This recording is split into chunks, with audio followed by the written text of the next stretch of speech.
Y hace un rato decíamos, nos bailamos un tanguito, y ahora digo, anda a cantarle a Gardel. Y hoy Emma nos encanta con tu libro que vinimos a ver entre el café y el vino y nos encontramos con esta divina. Emma, contanos, ¿de dónde nace el luto en la Guardia Nueva? La Guardia Nueva es una formación musical que le sigue obviamente a la Guardia Vieja. Nace en el 20, en la década del 20, y el luto en la Guardia Nueva porque son los hombres que acompañaron a Gardel en toda su historia musical, desde el 17 hasta su muerte en el 35. La Guardia Nueva cubre justamente el periodo del 20 al 35. Su exponente más importante es Julio De Caro, que además fue muy amigo de Gardel. Así que el luto por la muerte de Gardel efectivamente que quiebra la Guardia Nueva. Escritora, historiadora de una universidad jesuita, de la universidad donde el padre Jorge, como le decían mis hijos y los demás del Colegio El Salvador, te debe haber marcado porque hiciste un cóctel maravilloso. Metiste a Gardel, metiste a la iglesia, metiste la historia. Contanos el porqué. Qué buena pregunta. Agradezco la pregunta. Yo entré en El Salvador en plena dictadura militar. La universidad, es decir, entré un año antes, pero bueno, cuando ya la Universidad de Buenos Aires había sido cerrada e intervenida. Yo soy de la generación de jóvenes de los años 70 que quiso estudiar en la UBA y no pudo. Entonces, yo quería hacer la carrera de historia, así que entré en El Salvador. El Salvador en ese entonces tenía la política más ecléctica, abierta y plural que uno pueda imaginar. Entraban de confesiones todas, judíos, por supuesto. Yo puse en la ficha de ingreso que era atea. Nadie me dijo nunca nada. Es decir, a mí esa educación universitaria me dio la pauta de que el eclecticismo existe, de que el pluralismo puede ser efectivamente una práctica social concreta. Me abrió la cabeza. Nunca me pidieron ninguna vocación confesional y siempre me respetaron en esa universidad. Así que le tengo un recuerdo jesuitas. Le tengo un recuerdo muy así, muy agradecido. Pero hiciste un cóctel maravilloso, nos lo contaste. Hoy todavía el café literario no entró en esas letras fascinantes, que ya haremos la crítica pertinente. Hoy es realmente el cómo nos la contaste y de la manera que nos contaste. Maravilloso como nos la contaste. Te metiste en Gardel, te metiste en esa mala palabra Gardel, el lunfardo y la iglesia. ¿Y cómo te llevó? ¿Qué fue lo que te iluminó para eso? ¿Dónde vino la musa? La musa vino después de enojarme bastante porque encontraba sistemáticamente una referencia en colegas que usaban internet sobre unas diatribas que habría dicho Monseñor Gustavo Franceschi sobre Gardel. Era un parrafito que se repetía sistemáticamente, entrecortado, de manera que era evidente que estaba evidentemente mutilado el párrafo. Y, yo no sabía qué había dicho, no pensaba que lo hubiera dicho sino escrito, y conociendo además la trayectoria de Monseñor Franceschi, que era un hombre importante dentro de la iglesia de la época, no podía entender que no se develara todo el escrito. Así que salí en busca de el párrafo primero y el párrafo último de lo que aparecía por internet. Y me encontré con la sorpresa de que no había solamente un párrafo primero y una conclusión, sino que había varios escritos de Franceschi con sus diatribas contra Gardel. ¿Eso fue una sorpresa? Para mí fue una sorpresa total. ¿Mujer tanguera? Sí, pero no tan milonguera, más intelectual diría, más de estudio, más de leer, más de la poesía del tango, más de la historia social del tango, que es lo que me apasiona. La milonga me gusta, no bailo mucho, tampoco bailo mal, pero no es el mundo que más me atrapa. O sea, llegaste casi como una experiencia psicodélica.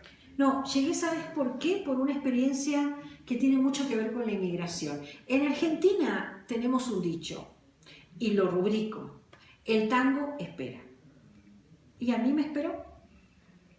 Qué lindo esa frase, el tango. ¿Sabes que sí? El tango te espera. Y a mí me esperó. Hasta que en un momento dado, después de tantas investigaciones sobre la historia social y la inmigración, llegó el tango. Mirá qué gracioso. Te voy a dar 2 hechos de mi vida personal. El primero, a los 13 años mi madre me lleva a Córdoba y Libertad a un lugar que se llamaba Cambalache. Lo manejaba una amiga de ella, Tania, la mujer de Enrique Santos Discépolo. Y yo, que era absolutamente rockero, con mi hermano, descubrimos Cambalache, y Cambalache dijimos Lennon y McCartney, Jagger y Richard, Charly García, maravilloso. Y ahí entró en las venas y nos rompió la cabeza. Primera instancia. Y la segunda fue cuando abrimos el café literario. Claro. Y cuando abrimos el café literario vino un gran coreógrafo argentino, don Oscar Araiz, director del Teatro Colón, y me dijo esto: Alejandro, ¿querés venir a hacer escenografía conmigo al Gran Teatro de Genève en Suiza? Y yo le dije, en mi vida hice escenografía. Y me dijo, si hiciste esto, podés hacer aquello. Y me dio un tema para que empezara a trabajar. Descubrí a Tilio Stampone. Me rompió la cabeza, como me la había roto el maestro Astor Piazzolla. Como vos decís, el tango te espera. Sí. Y a vos te esperó.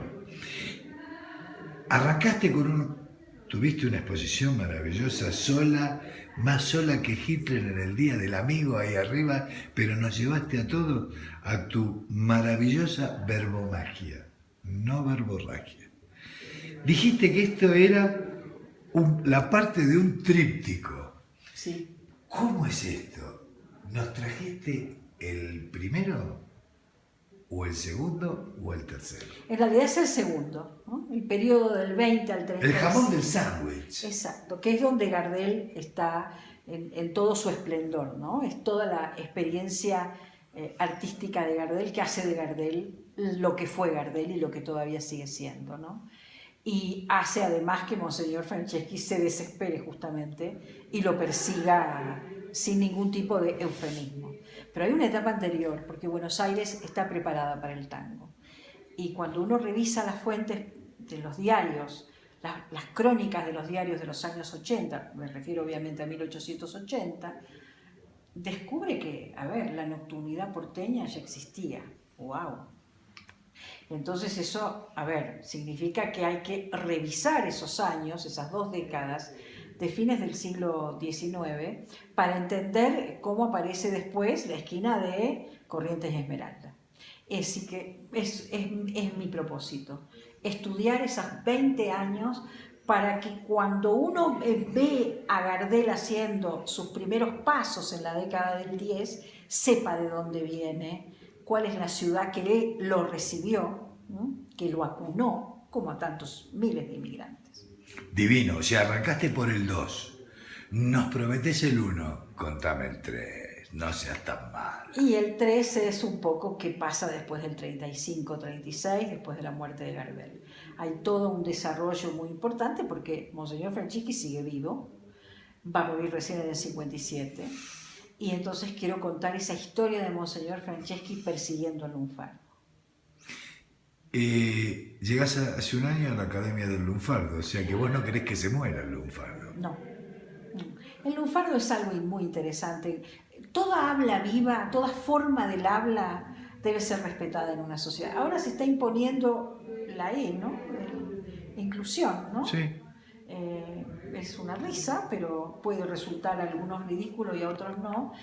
Hoy leí en el diario que Bachelet había decidido incorporarla, entonces ella hablaba de los chiquilles, en vez de chiquillos o chiquillas, niños o niñas. ¿Qué quiero decir? El habla es nuestro hogar. Total. Todos somos producto de cómo hablamos. El habla nos da el sentido, es el contacto con el mundo, es el contacto con las ideas, con la abstracción, con la realidad. El habla está siempre viva. El lunfardo fue parte de una jerga muy vital en Buenos Aires, entre la que por supuesto estaba además el cocoliche, ¿no? ¿Qué crees en qué derivó? ¿Seguimos teniendo lunfardo? ¿Seguimos creando lunfardo? Seguimos teniendo porque la jerga del lunfardo, si no tiene nada que ver ni con el prostíbulo ni con la delincuencia. No, esta idea de que el lunfardo era el idioma o la lengua de los presos, de delincuentes, de los maleantes, ¿no es cierto? De los hombres de la mala vida, digamos, para que nadie descubriera lo que querían hacer, como un código secreto. No. Antes del lunfardo, como jerga, hay lunfardos. Los lunfardos son unos personajes sociales muy concretos, que no viven fuera de la ciudad de Buenos Aires, viven marginados pero dentro de la ciudad de Buenos Aires, y se los identifica como lunfardos, como se identifica a los atorrantes, es decir, es un tipo social urbano. Divino, divino. O sea, chamullás tan bien, ¿Sí? Chamullás tan rico. Contame, ¿terminamos el tríptico para cuándo? No, bueno, esto es un proceso de investigación. Espero el libro, el que sigue, digamos, que es para atrás, ¿no es cierto? Sí. Que esté listo en gateras y publicable. ¿Sabes la diferencia entre publicable y publicado, no? Gracias. Publicable el año que viene, veremos. Perfecto. ¿Dónde lo encontramos? Esto, por ahora, hay que buscarlo a través de nuestra representante aquí. En Colombia, en Bogotá, Colombia, hoy. ¿En la web lo tenés? Hoy. En la web está efectivamente subido a Amazon en inglés. Perfecto. Traducido al inglés en Amazon. Y acá en Colombia hay que contactar a la persona que tenemos como representante. Doy el correo electrónico claudia_mercadeo@yahoo.com.es. Divina, gracias por tu tiempo, gracias por existir. No nos dejes sin esos dos que formarán ese tríptico. Te voy a explicar por qué. Porque ahora ya abriste la puerta a la curiosidad y la única forma que tenemos de matarlo es leyéndote. Una linda noche. Muchas gracias. Chao.